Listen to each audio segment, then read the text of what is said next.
Je voudrais qu'on se souvienne de moi comme d'une personne qui voulait être libre, pour que les autres le deviennent aussi. Le 1er décembre 1955, Rosa Parks refusa de céder sa place dans le bus. Elle deviendra par la suite l'une des premières figures à inspirer le mouvement afroféministe. Ce mouvement apparut à la suite du délaissement des femmes noires dans le mouvement féministe et notamment au sein du mouvement de libération des femmes. C'est donc pour parler de ces femmes trop souvent oubliées qu'on a décidé de faire ce film. Mais alors, de nos jours, comment se définissent les femmes noires ? Depuis l'époque de Rosa Parks, leur place dans la société a-t-elle vraiment évolué ?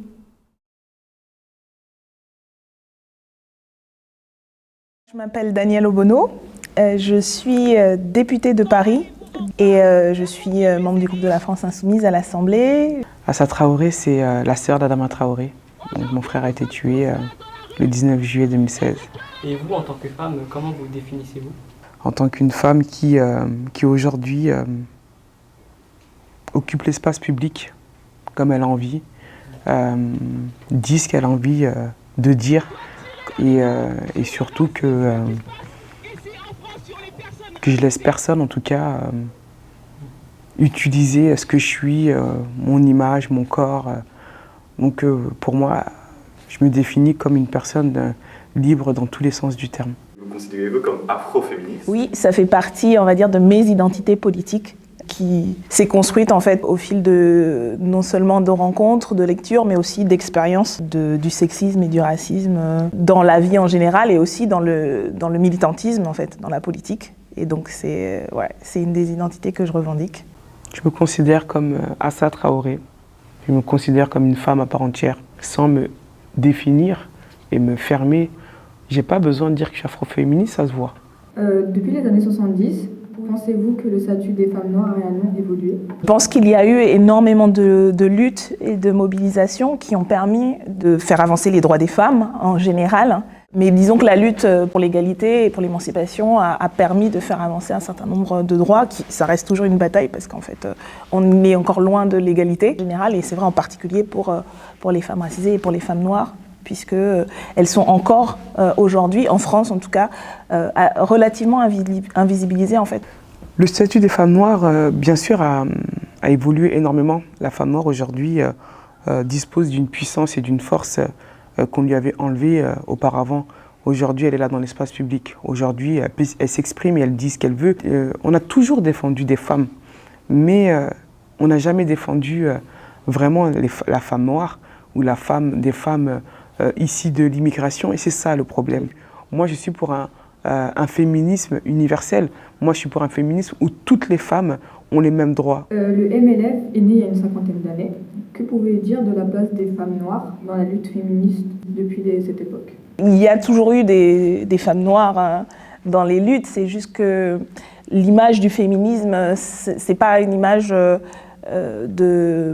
multiculturelle, justement, en France en tout cas. C'est aussi l'histoire d'étudiantes étrangères, d'étudiantes africaines qui pouvaient aussi exister en fait en France et participer à ces mouvements-là, ou en tout cas être sensibilisées à ces mouvements-là, mais auxquels on ne s'est jamais vraiment intéressé.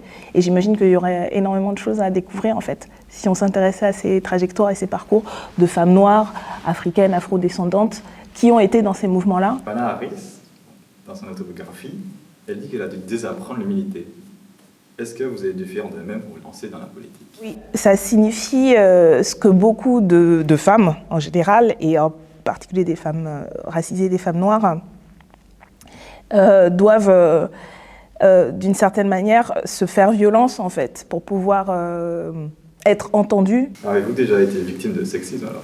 Déjà, je pense qu'être femme en général, c'est compliqué. Non, mais vraiment, parce qu'en fait, l'espace politique, il est aussi travaillé par les mêmes mécanismes de sexisme, de racisme, de discrimination, en fait, qu'ailleurs, peut-être de manière plus aiguë, parce qu'il y a des rapports de pouvoir. C'est de respecter la femme.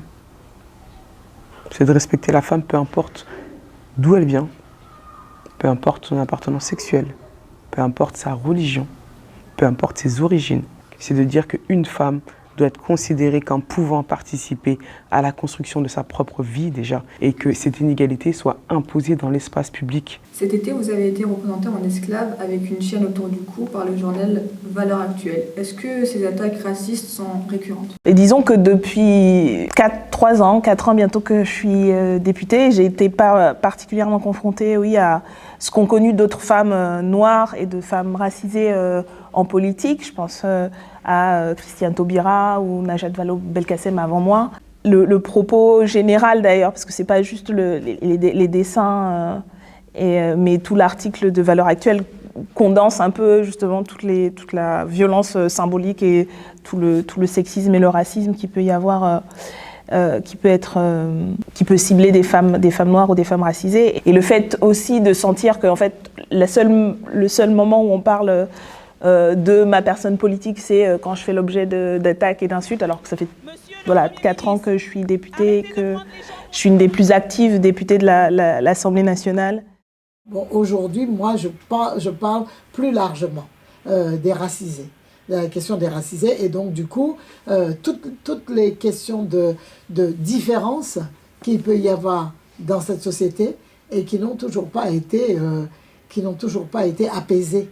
La différence pose un vrai problème à ce pays, qui est un pays jacobin, qui est un pays centralisateur, où il y a quasiment une constitution, une manière de voir, un seul pays. Et donc, je pense qu'il faut qu'on continue à avoir des organisations spécifiques, des femmes noires, pour poser ces questions-là, avec toutes les nuances historiques qu'il peut y avoir à prendre en considération.